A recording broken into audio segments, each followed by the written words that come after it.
Au début, il n'y avait rien. Puis, la lumière fut. C'était un jardin merveilleux. Avec des habitants merveilleux. Ils étaient un, Ils étaient 2 Et 3. Non, ils étaient 2. Ah non, ils étaient 3. Mais non, ils étaient. Ah non, ils étaient 3. ils étaient deux. 3. Et ils étaient toujours d'accord. D'accord. Tu viens? On va par là. Ah oui, d'accord. Et tu viens? On va par là. D'accord? D'accord. Ah oui, d'accord. Ah oui, Dans ce jardin merveilleux, il régnait une parfaite. Harmonie. Ils étaient toujours d'accord car ils ne connaissaient pas les sentiments. Ils ne connaissaient pas l'amour et toutes ses manifestations.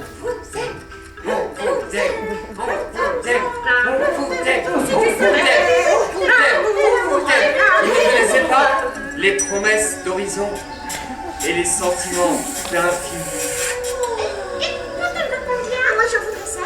Doudou des couleurs, des jaunes, des ciseaux rouges. J'aime beaucoup les roses. Ils ne connaissaient pas le bonheur de partager une passion commune. Et toi aussi, tu aimes le partager? Oui, le partager. Ils ne connaissaient pas la loi de l'attraction. Ils ne connaissaient pas les plaisirs de la chair. Les nombreux plaisirs de la chair. Les nombreux, multiples, variés, fantaisistes et acrobatiques plaisirs de la chair.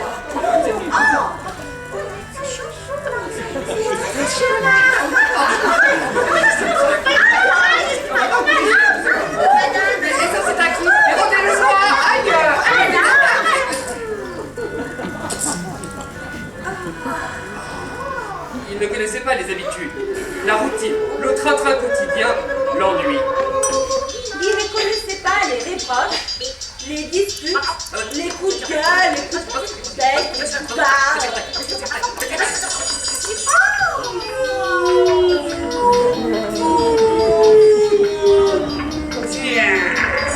Ils ne connaissaient pas la Les gros chats et les petits coups de blues. Et les réconciliations. Madame. Ils ne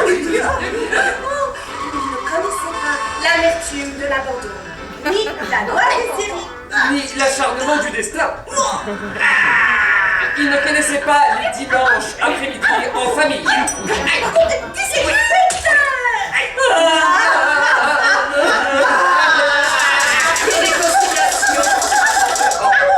Ils ne connaissaient pas la passion destructrice et le désir.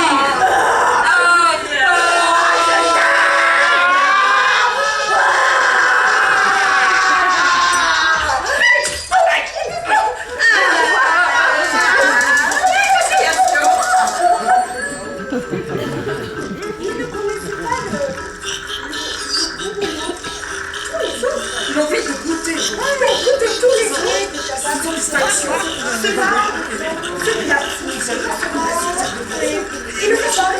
Le manque, Voilà, c'est ça. La peur du monde. Voilà. le sentiment d'insociabilité. Ce que l'on peut voir, jusqu'à ce refus, jusqu'à la boulimie. Dans ce jardin merveilleux, ils étaient toujours bien, car ils ne ressentaient absolument rien. Et si on chantait? Ah d'accord. Et si on dansait? Ah ben, D'accord. Et est-ce que vous sentez quelque chose? rien du tout.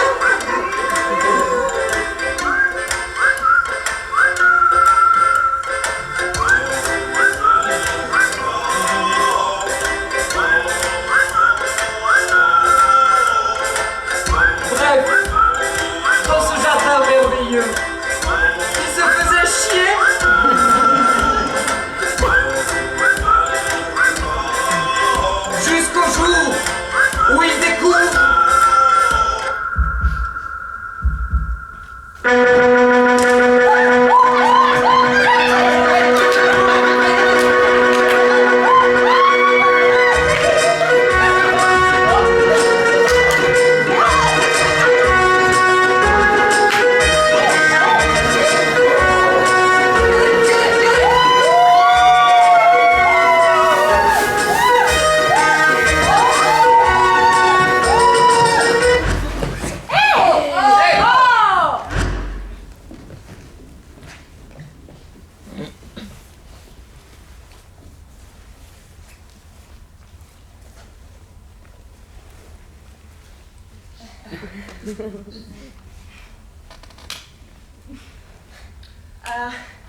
Mais si, tu sais... Je vais sur le bout de la...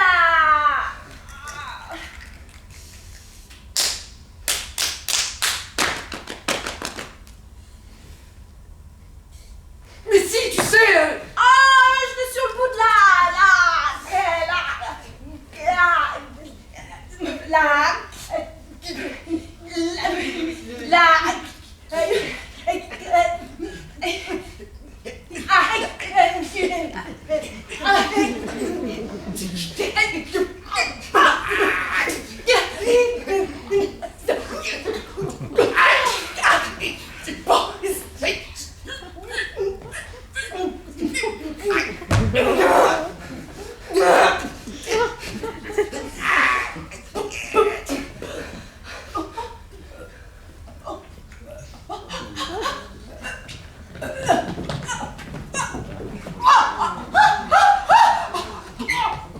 Pute! T'as des putes alors qu'on doit parler d'amour. Elle m'a échappé. Les mots, c'est un héritage qui m'échappe. À chaque fois que je veux parler d'amour, je trouve pas les mots appropriés. Moi, c'est pareil. Et pourtant, je fais des exercices. Et je fouille dans les 1000 dictionnaires de ma bibliothèque. Et moi, j'invente même des mots susceptibles d'expliquer, même de façon approximative, mes sensations, mes désirs, mes angoisses, mes trous de mémoire. Mais c'est rare. C'est plutôt rare de tomber sur le mot qu'il faut, au moment approprié pour définir un état d'âme avide de s'incarner en parole. Il y a des jours où les mots veulent plus sortir, il y a des jours où les mots se replient à l'intérieur de nous-mêmes, ils sont dégoûtés de tout. Des jours où la bouche s'ouvre et n'exprime rien, des jours où la bouche mord dans le vide. Et moi, je comprends pas pourquoi à chaque fois que je vais parler d'amour, je ne trouve pas les mots appropriés. Mais parce que ce sont de vraies putes. Les mots. Je leur dis d'ailleurs, vous êtes devenus de vraies putes. Des putains de soldats, là. Des putains dessous qui couchent pour rien avec n'importe qui. Par exemple, est-ce que vous avez déjà observé comme le mot patrie couche absolument avec tout le monde pour de l'argent?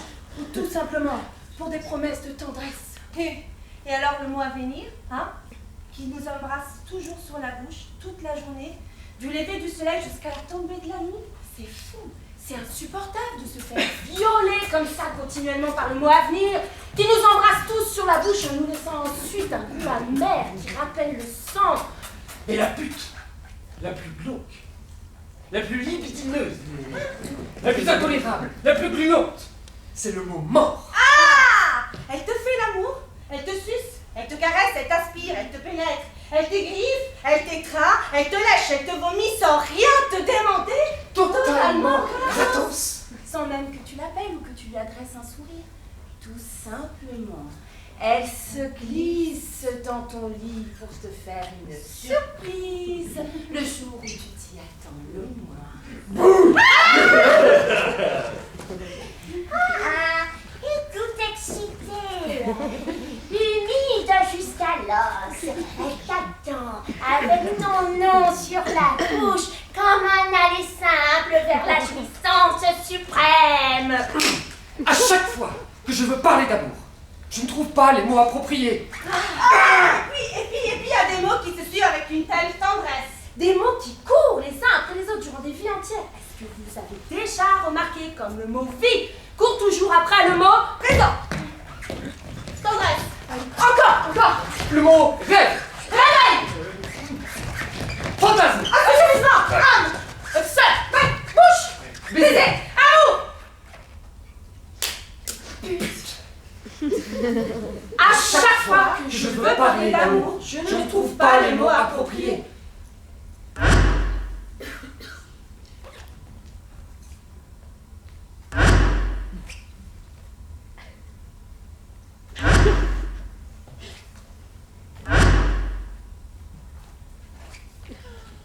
C'est moi. Je vais me préparer.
C'est qu'elle passait par là. Elle passait par là, par hasard. Et lui, toujours par hasard, il gisait par terre, sur le trottoir, terrassé par sa blessure.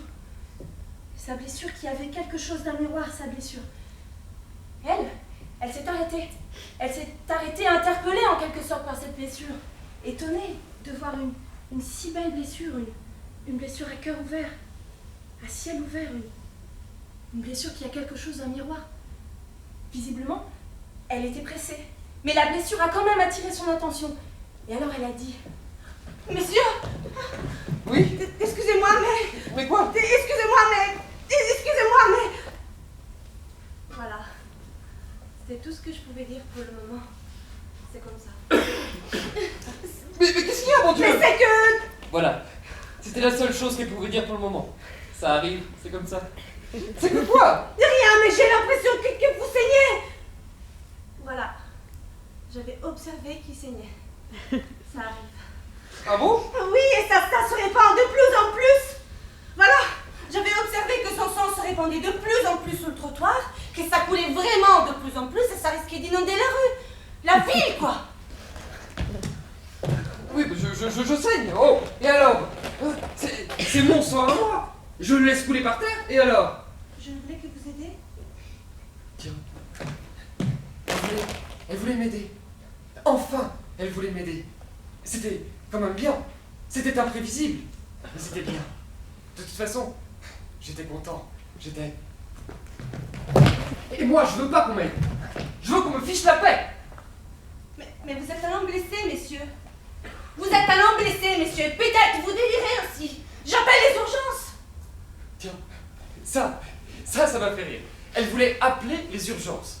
Ça, vraiment, ça m'a fait rire. Et Dieu sait si rire, lorsque ton sang se répand par terre, c'est pas facile.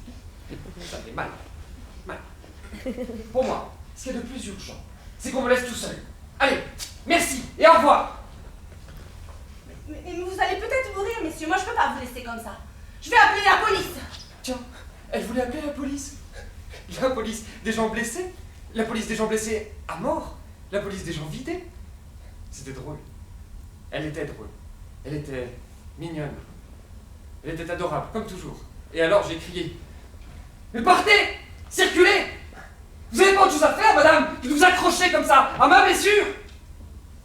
Et alors là, elle m'a sorti cette phrase incroyable, la plus réussie de toute l'histoire. Écoutez, elle a dit... Vous êtes un homme blessé, monsieur, et ça me fait de la peine. Elle est bonne, non? Vous êtes un homme blessé, monsieur, et ça me fait de la peine. Bon, en tout cas, moi, je la trouve bonne. Et j'ai continué à crier.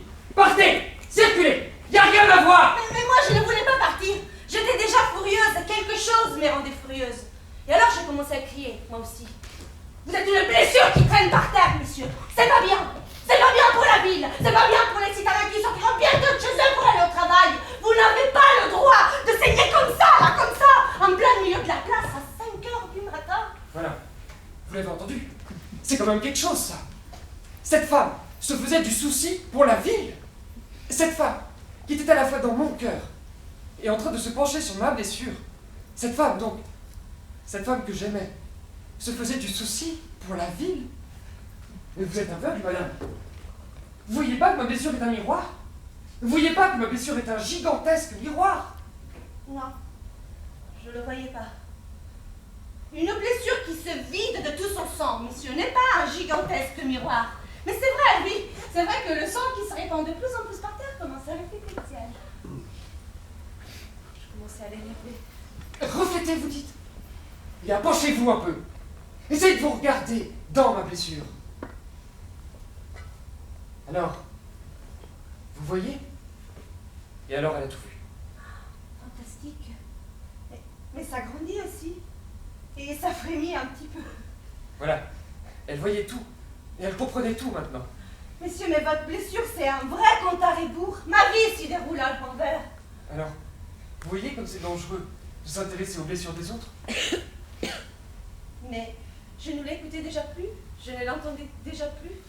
Tout ce que je voulais maintenant, c'était de le toucher. C'est-à-dire de toucher sa blessure. C'est-à-dire moi-même. Car c'était moi qui était à l'intérieur de sa blessure.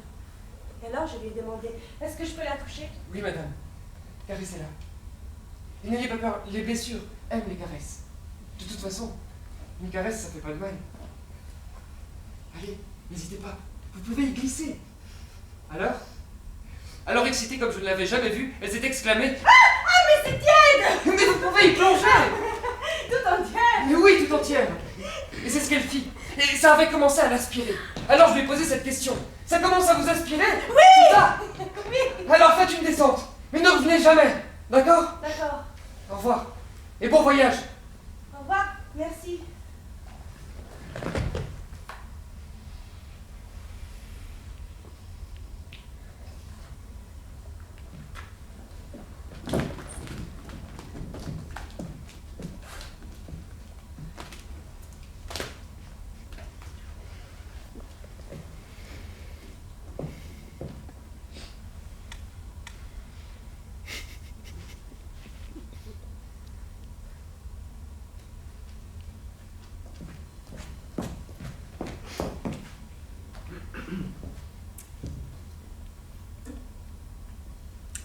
Est-ce que quelqu'un désire goûter à mon dessert?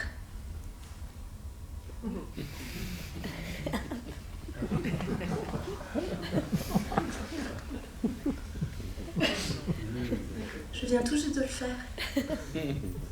Il est tout tiède.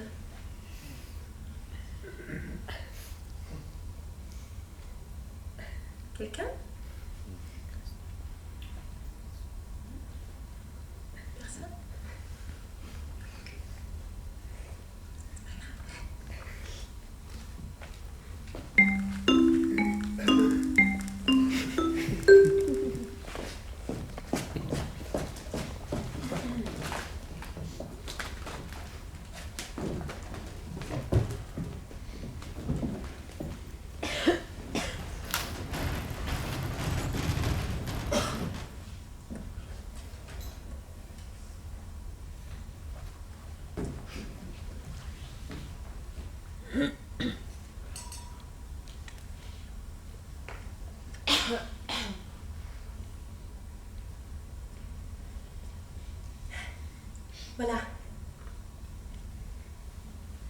préparent. Dans 5 minutes, ils seront là. Je suis là et je les attends. Ils vont entrer, ils vont s'asseoir et pendant qu'ils s'assoient, ils vont doucement sortir leur cœur de leur poitrine pour les mettre sur la table. Leur cœur palpitant sur la table comme 2 petits cadeaux. Leur cœur palpitant sur la table entre 2 verres de champagne, entre 2 bougies, c'est quand même pas une image désagréable. Et en plus, comme ça, je pourrais les surveiller. Entre leurs cœurs, il se passe quelque chose de très fin, de très malin, de très bizarre, de très inhabituel, quelque chose d'irrationnel, quelque chose d'impossible et d'improbable, quelque chose qui dépasse l'entendement.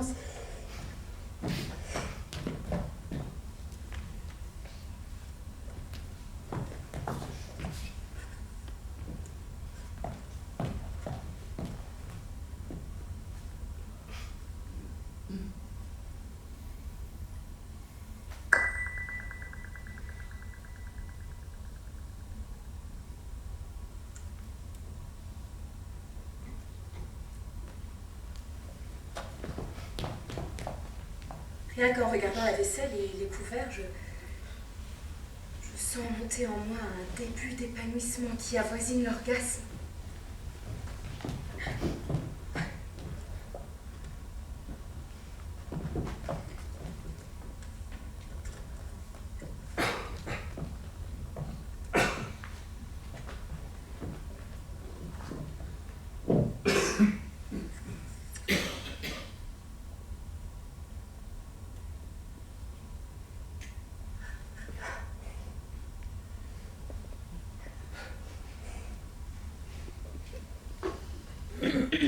Où trouve-t-il des couteaux à manches si viriles?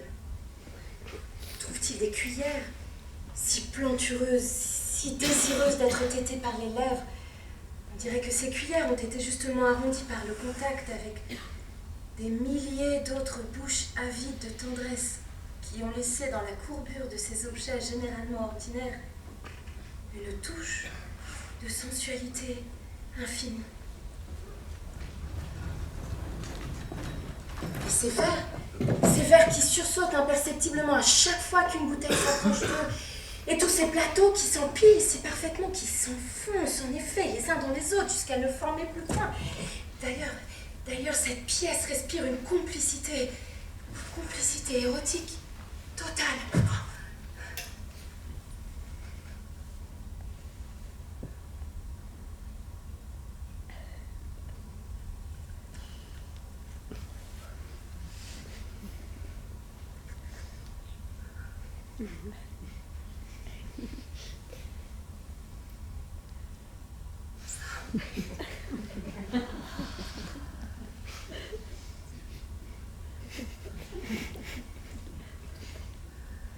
Ça fait des mois et des mois que j'observe l'attitude extrêmement lascive de ces rideaux par rapport au plancher. Longs comme ils sont, et indéfiniment prolongés par des franges affectueuses, ces rideaux ne cessent de caresser le plancher avec un penchant épicurien visiblement amplifié par les rayons de la lumière qui filtrent à travers le tissu. C'est fou, comme cette lumière diffuse essaye de m'hypnotiser. Je fais semblant de ne rien voir et de ne rien entendre pour ne pas les gêner dans leurs ébats qui me troublent pourtant jusqu'à la limite du supportable.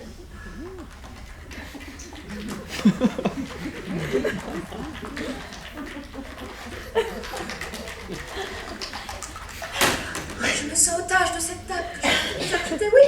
Je suis totalement dans l'incapacité de me lever.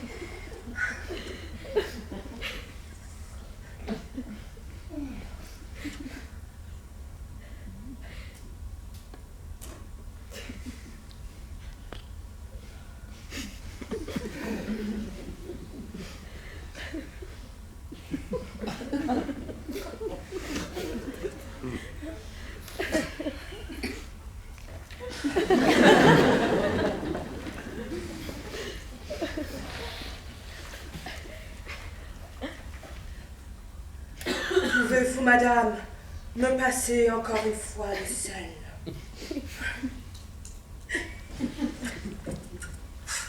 Oui, monsieur. Mais avouez que ce n'est pas Pour saler un peu plus ce merveilleux plat exotique. Non, madame, c'est vrai. C'est plutôt pour voir encore une fois votre bras nu se détacher de la petite bretelle de votre robe, voyager ensuite gracieusement au-dessus de la table, saisir la salière pour traverser ensuite lentement l'espace qui nous sépare et me la confier avec un sourire compréhensif.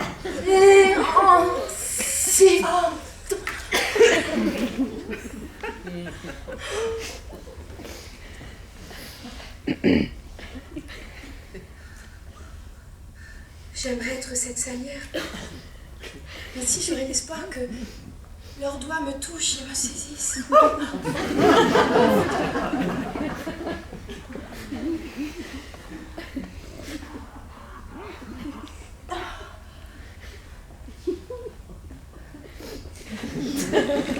C'est mon fantasme le plus profond.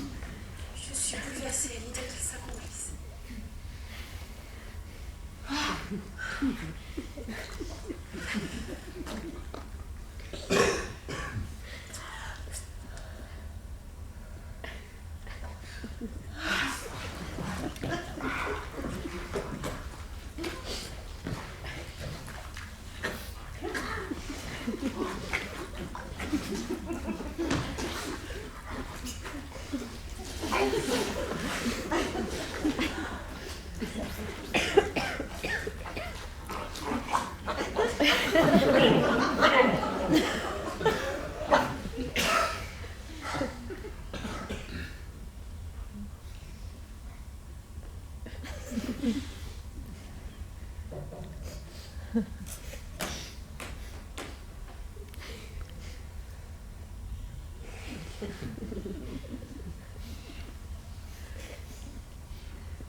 Are you ready? Not yet, not yet, not yet, not yet. Are you ready? Not yet, not yet, not yet, not yet. Come on! Are you ready? Not yet, not yet, not yet. Come on! Are you Yes! I'm ready! He's ready! Are you ready? Ready?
J'en ai fait plus.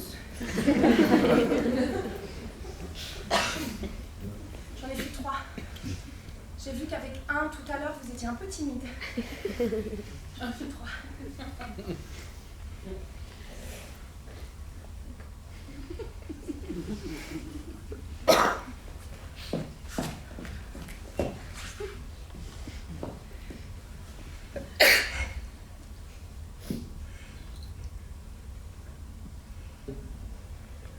Je les ai appelées mes petites douceurs rosées.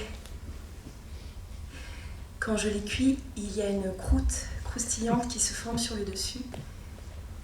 On la craque avec la cuillère avant de s'enfoncer au cœur de ma douceur rosée pour y découvrir un coulis tiède et sucré.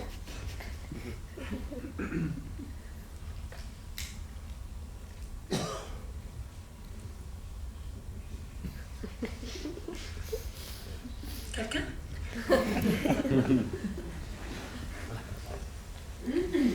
Non?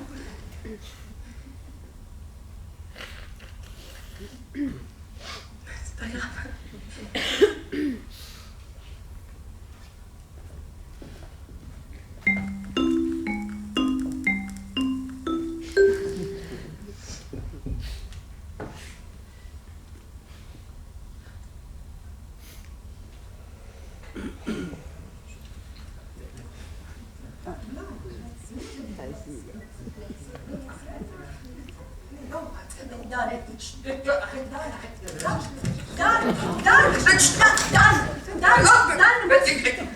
Madame, Oui. madame, Oui.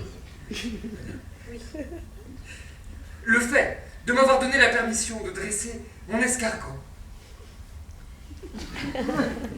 Vas-y. Sur vos seins me touche profondément. J'ai déjà dressé mon papillon, Émile,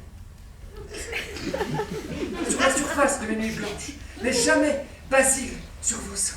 Oui. Vous vous souvenez, l'année passée, on a fait un essai avec Basile sur mes genoux et mes chevilles, mais tous nos essais n'ont rien donné. Et Dieu sait à quel point j'ai été appliqué et bosseur. Mais avec vos seins, madame, c'est différent. Mon escargot s'y sent en quelque sorte sécurisé, mis à l'abri, en confiance.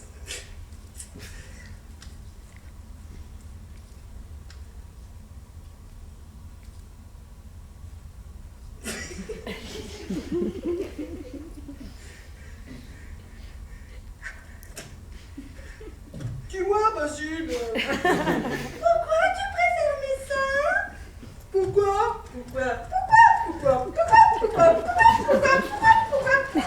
Yeah! Aïe! Nous avons fait 10 fois le trajet entre la base de votre sein gauche et votre menton. Quel plaisir de voir que maintenant il comprend tous vos ordres et toutes mes envies. Il suffit que je dépose un baiser sur votre sein droit et il quitte votre menton et se met à redescendre vers votre sein gauche. Il suffit que j'effleure vos lèvres. Il se met à redescendre vers le creux de vos seins. Ou il reste immobile jusqu'à ce que je lui indique votre nombril. C'est fou comme ce trajet peut être long. Entre le creux de vos seins et la délicieuse oasis de votre nombril.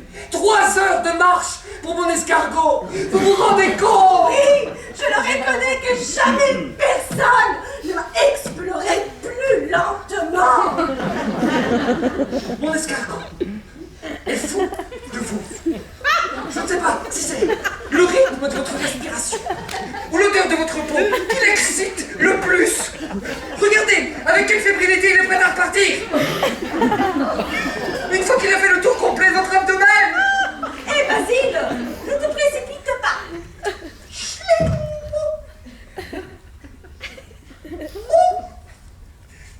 Moi-même, je me sens un peu nerveux. C'est comme si je voyageais sur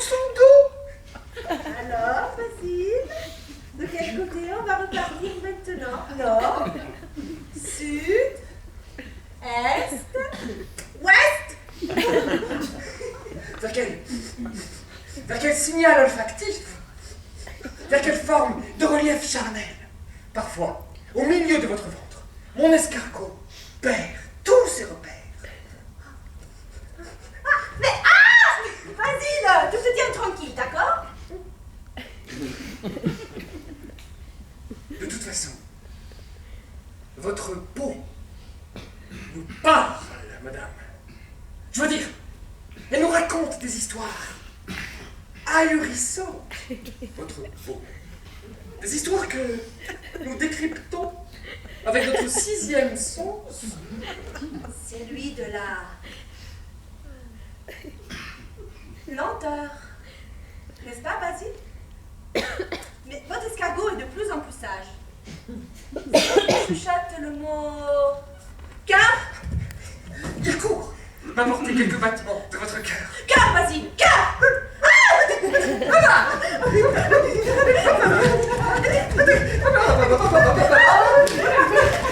Hey, vas-y.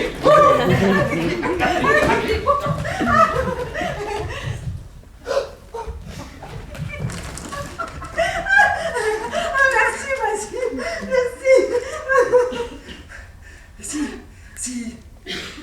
Si je prononce le mot bouche, il court me cueillir quelques mots d'amour directement de vos lèvres.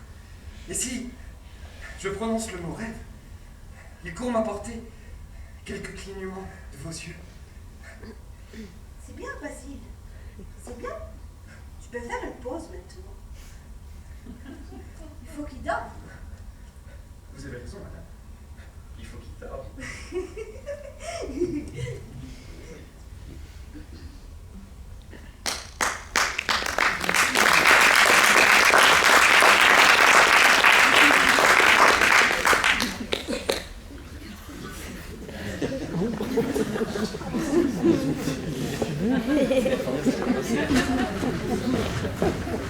On en veut. J'en ai fait pour tout le monde. Ouais. C'est bien ça. Pour tout le monde. C'est rare quand il y en a pour tout le monde. C'est pas tout le monde qui pense à tout le monde. Vous là par exemple, vous pensez souvent à tout le monde, vous? Non. Et vous? Non. Bah moi oui.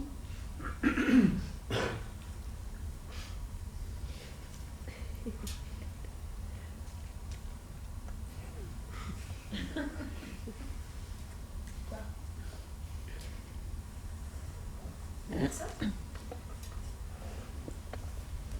Pour prendre là, il n'y a personne?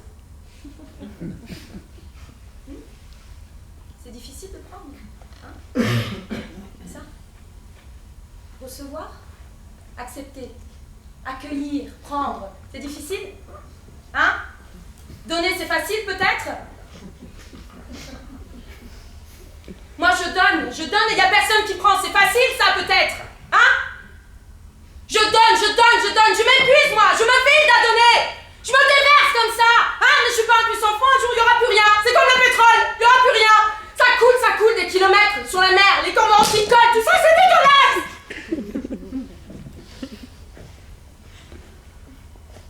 Je suis pas écolo, c'est pour l'image!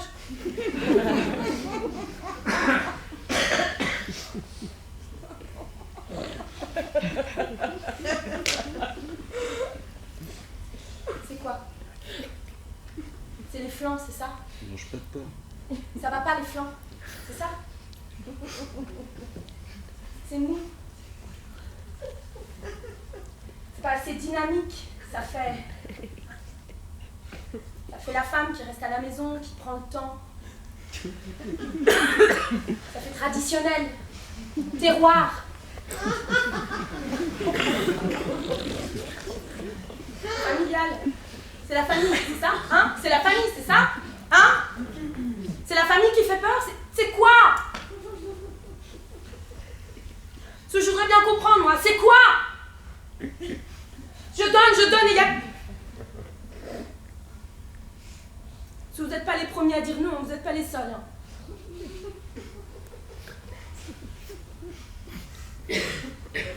D'ailleurs, vous dites même pas non.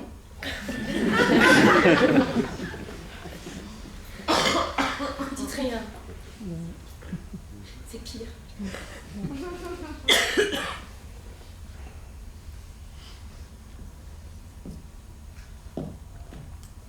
Je vais les remettre au frais.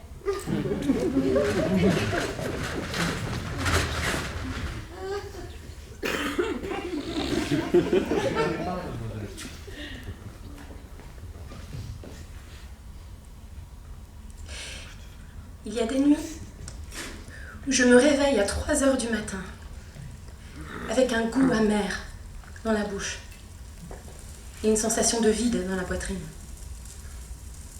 C'est grave? Se sentir vidé et ne rien comprendre, c'est grave? Te rendre compte que ton cœur n'est plus avec toi, que ton cœur n'est plus à sa place, que ton cœur a fait une fugue, c'est grave. Allumer une lampe et apercevoir ton cœur qui traîne par terre comme un crabe, se diriger vers la fenêtre, grimper au rideau, essayer de s'évader par la fenêtre entrouverte, je vous jure que tout ça fait mal.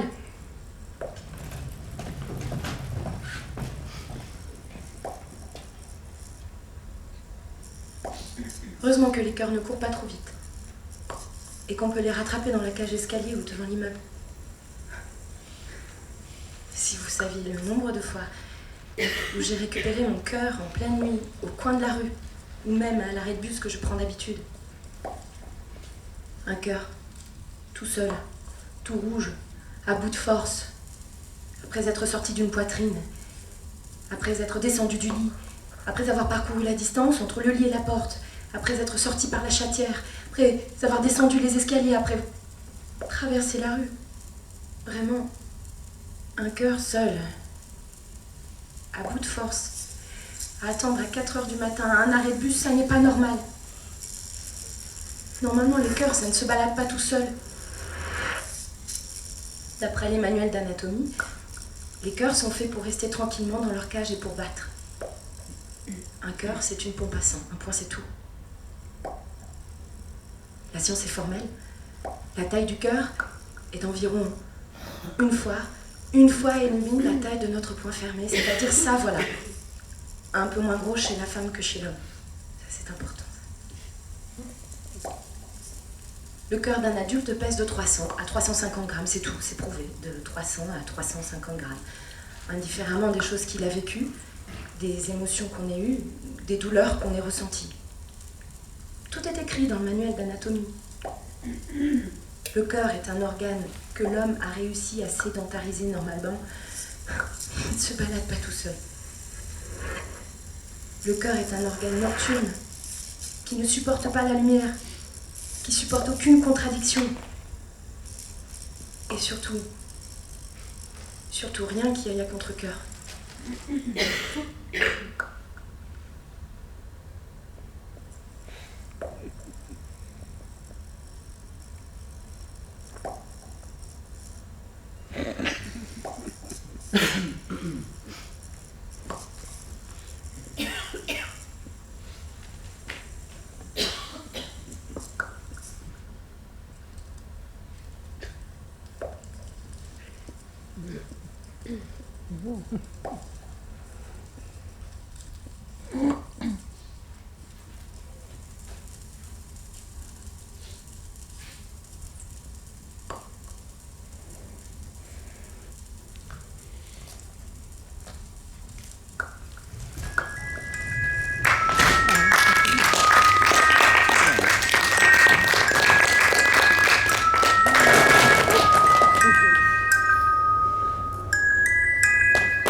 Voilà.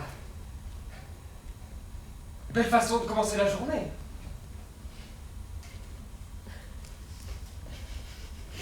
Tout ce qu'elle a à dire, le matin, quand on se réveille dans notre lit douillet, dans notre peau commune, tout ce qu'elle a à dire, c'est... Je ne t'aime plus. Alors, je lui dis, mais... À moi, je ne t'aime plus. Ça veut rien dire. Ça fait toute une vie que tu me répètes la même chose tous les matins. Donc je peux pas te prendre au sérieux. Mais elle me dit, elle me redit, elle me re-redit, elle me crie au visage. Mais je ne t'aime plus, ça suffit. J'en ai marre. Je veux partir. Voilà. Elle veut qu'on se sépare. C'est clair. Elle veut me quitter. C'est clair. D'ailleurs, je le savais. Et j'y étais préparé. J'y suis préparé. Je lui dis, tu veux partir? Pars. Tu veux qu'on se sépare? D'accord. On va se séparer. Mais oui, moi je veux être libre. Ah, wouh, Mais comme on est mis dans la même peau, dans le même sang, dans la même âme, la séparation est difficile. La séparation physique est difficile. Parce qu'elle a le droit. Elle a le droit de partir avec la moitié de moi. Avec la moitié de mon sang. Avec la moitié de mon âme. Et c'est pour ça que je lui dis, attention. La séparation sera difficile. Se couper en deux comme ça risque d'être définitif.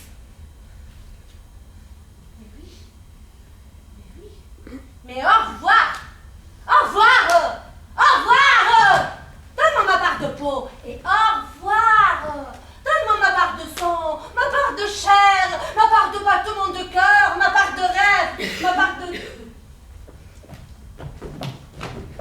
Et pour les organes doubles, c'est simple. Je lui donne l'œil gauche et je garde l'œil droit. Je lui donne l'oreille gauche et je garde l'oreille droite. Je lui donne la lèvre supérieure et je garde la lèvre inférieure. C'est ce que tu voulais, non? Le poumon gauche pour toi, le poumon droit pour moi. Ça te va ce partage? T'es contente maintenant?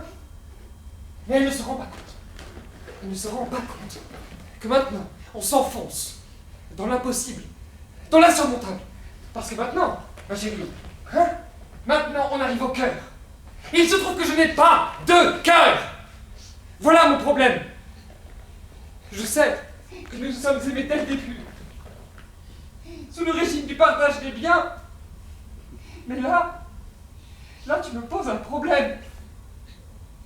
Parce que le cœur, ma chérie, est indivisible. Et parce qu'il est indivisible, eh bien je préfère te le donner. Entier.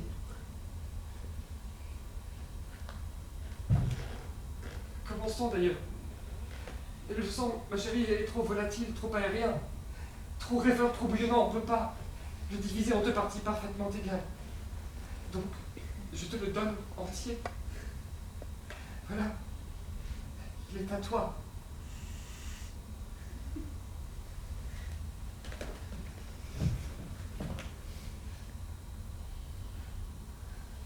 Là, elle a une hésitation. Et je sens même qu'elle est en train de lâcher une larme. Ce qui me paraît bon signe. Voilà, mais tu prends le sang et je garde les larmes. Ça me paraît équitable. Ça me paraît raisonnable.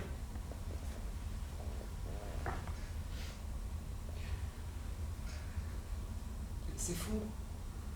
Comme je me fais systématiquement avoir lorsqu'elle pleure.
tomber d'accord.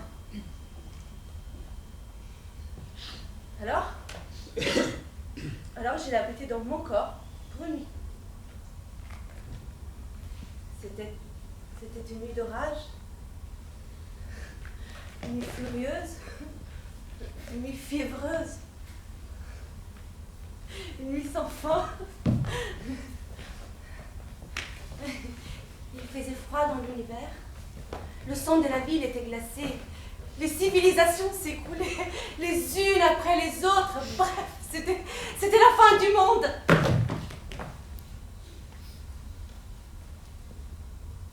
Il est venu se coller contre moi, tout frémissant, car il avait peur de l'extérieur, de l'épiderme du monde, de ce que le monde était devenu, de lui-même. Il voulait vite se réfugier dans ma peau, dans mon corps, dans ma chair, pour une nuit. Je l'ai cru sur parole. Il était tellement affable, tout nu, devant moi, que j'ai cédé. J'ai dit, soit, je t'accepte. Habite-moi.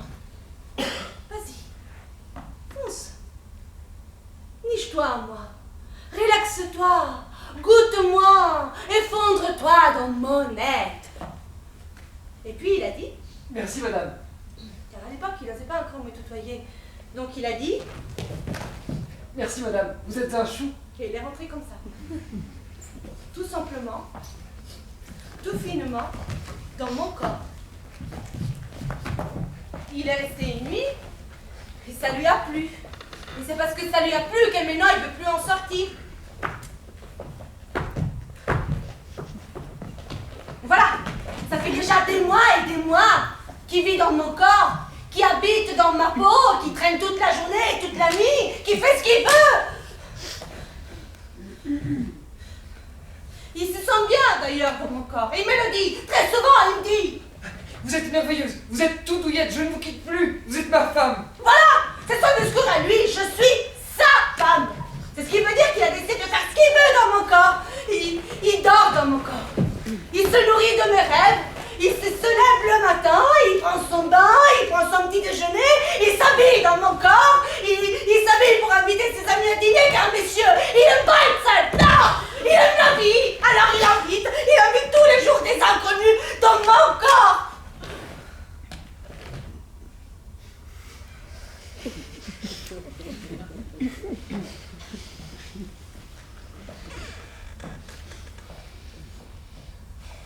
Moi, de temps en temps, je lui dis, messieurs,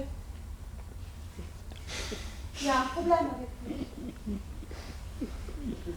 Vous m'habitez trop fébrilement. Vous avez une vie sociale trop agitée dans mon corps. Moi, je suis désolée. Je n'étais pas préparée, mais rappelez-vous notre marché. On a vécu une nuit. Mais arrête. Mon cœur. T'es la femme de ma vie. Tu vas pas me lâcher maintenant. Tu le vois bien que t'es la femme de ma vie. C'est fou. Mais sa manière de me tutoyer me fait fondre. Toute ma détermination s'évapore. Quand tu me tutoies, comme ça, ma vie personnelle s'arrête.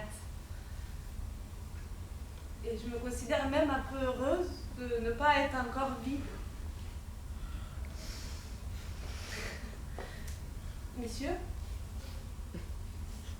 finalement, être squatté par vous, ça me remplit l'existence.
ça. Alors? Elle ne sait pas pourquoi, mais elle sent que c'est son devoir de parler la première. Alors elle lui dit... Et alors? Et alors? Et lui, il dit... Il fait... Bon, ce qu'il fait n'est pas important. Mais elle attend quand même une réaction. Alors elle lui dit... Non, elle ne lui dit rien. Mais lui, il comprend, alors il se fâche. Alors il lui dit, il essaye de lui dire qu'il est fâché. Mais comme de toute façon, elle a compris qu'il est fâché, elle lui dit... Moi, je comprends. Et lui, qui a compris qu'elle a compris qu'il est fâché, il fait... Et alors là, il est vraiment très marrant. Il fait exactement comme ça. Il boude. Ce qui, elle, l'a fait un peu sourire, sursauter, mourir. Alors là, elle se dit qu'il est inimitable. Car regardez, vraiment, il est inimitable. Elle se dit que, non, là, il est unique. Il est unique et que c'est pour ça qu'elle ne peut pas lui pardonner. C'est pour ça que... Alors elle lui dit, T'es inimitable. et lui, Quoi? et elle, Tu es inimitable. il est lui. Encore? Tu vois, tu recommences! Tu recommences! T'arrêtes pas! Tout le temps! C'est pas possible! Oh, mais tu me coupes la parole! Oh, vous avez vu comme elle me coupe la parole comme ça! Mais c'est pas possible! Elle me sort pas les trous des j'en peux plus! Elle me gonfle! Il faut qu'elle arrête, elle n'en peut plus. Elle arrête. Et alors elle lui dit...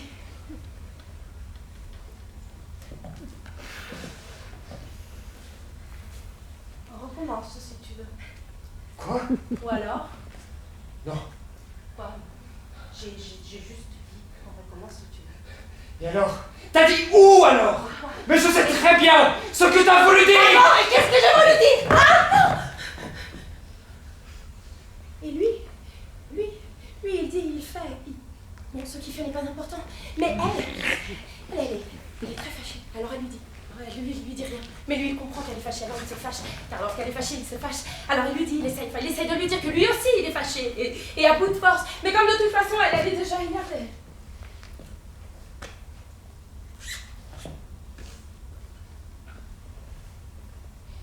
Cœur de merde.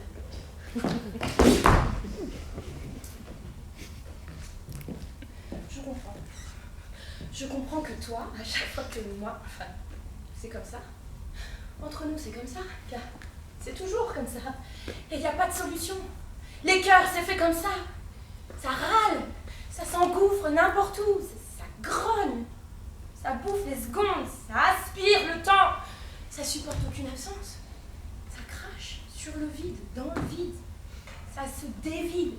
Ça se nourrit avec des petits morceaux d'atemporalité. Ça ronge les tripes du néant. Les cœurs, c'est fou. C'est fou! Comme ça grince! Comme ça pince! Comme ça fonce dans les rêves les plus cons! Comme ça déconne! Comme ça te brutalise et comme ça se brise à 1000 morceaux lorsque tu les abandonnes! Voilà pourquoi j'ai 1000 raisons de dire tout ça.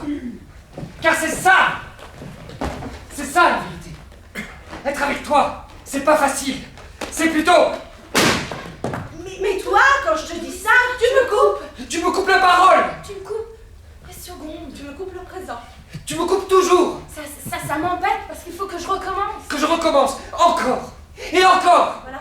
Moi, les cœurs qui me coupent, je n'ai marre. Et c'est pour ça que je lui dis. Mais mon cœur, pourquoi tu me coupes si souvent?